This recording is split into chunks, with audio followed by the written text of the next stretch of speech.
So I wasn't planning on playing Oblivion this week, but then out of nowhere, with no lead up, no trailer spam, I saw the remaster just dropped.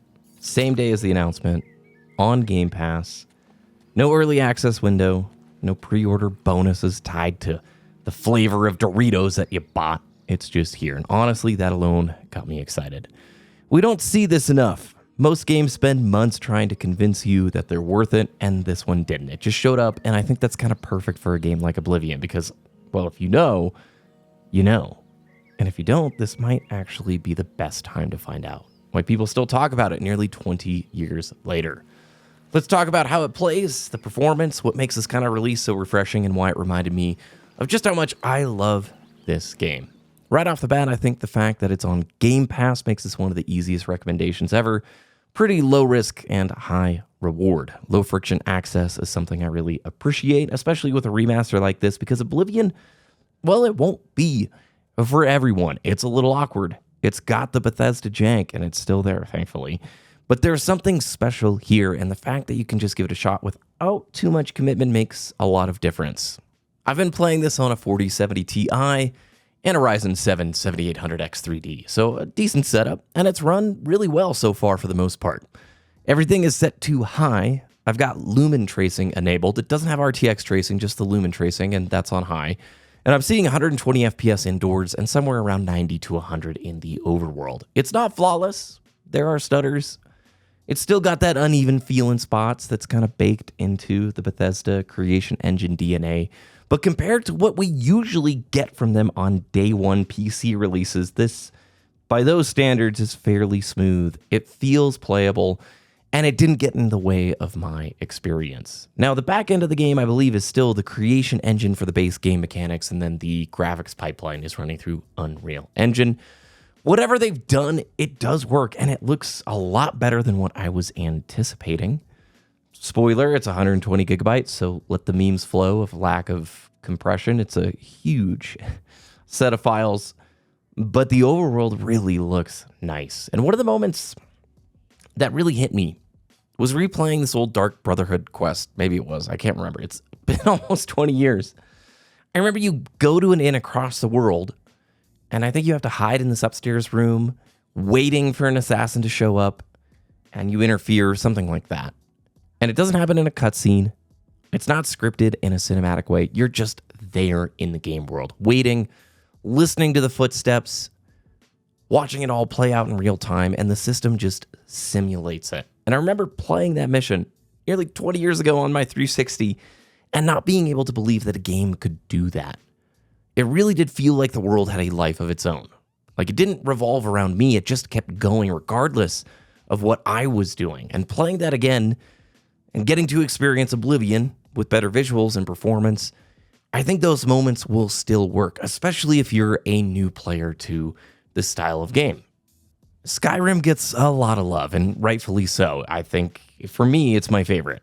But Oblivion has its own thing going on. It's weirder, brighter, more experimental in some ways, and the tone bounces between serious and absurd all the time, and it's a bit all over the place, honestly, but that is what makes it fun.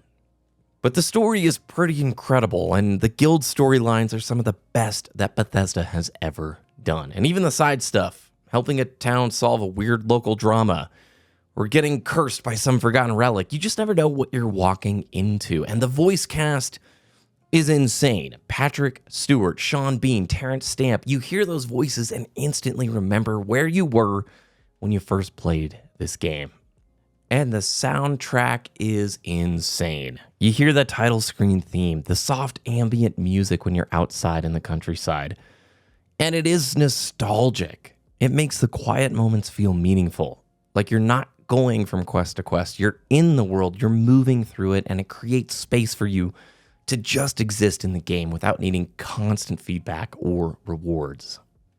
And honestly, the best way I would describe Oblivion now, it's comfort food.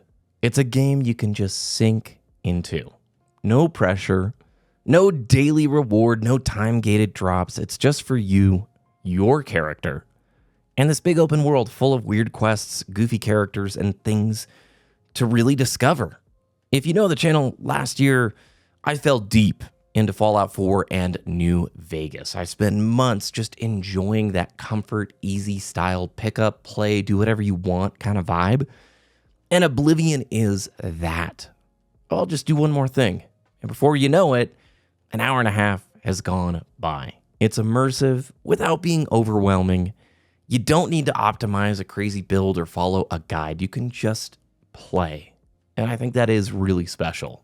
And I want to be clear, the remaster, I'm not a diehard Oblivion fan. And I think if you are, this may not be what you had envisioned in your head. For a new player or somebody like me who experienced the original but never did a replay, it's great, but it's not a remake. You're still getting a lot of jank.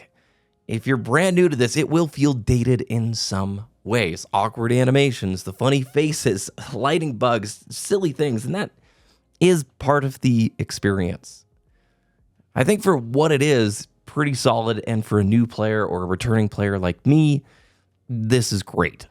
And one thing I really want to emphasize here, this kind of release strategy, it works. I really think it works. No hype cycle, no promises of greatness months out, just a finished game, dropped into your hands when it's ready.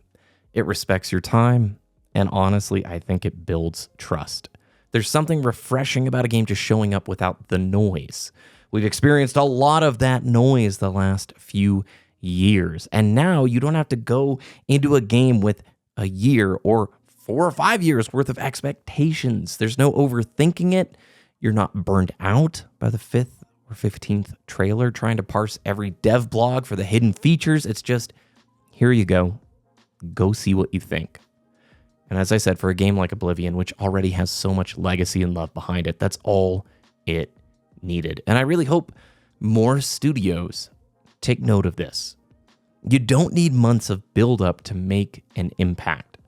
You just need a game that holds up and the confidence to let it speak for itself.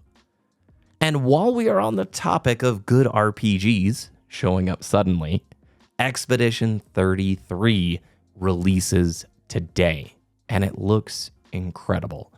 Crazy art direction, turn-based combat, really strong reviews and first impressions so far. So if you're into that kind of thing, I definitely am. I love turn-based RPGs.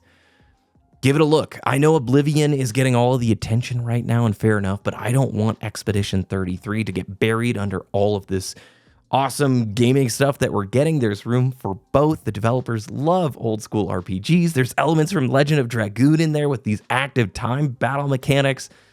I'm really excited because the next few months of gaming, I'm going to be sunk into Oblivion, didn't know, and then Expedition 33. We've got the next Doom game very soon. Really good time to be gaming. Thanks so much for watching. I appreciate it, and we will see you again very soon.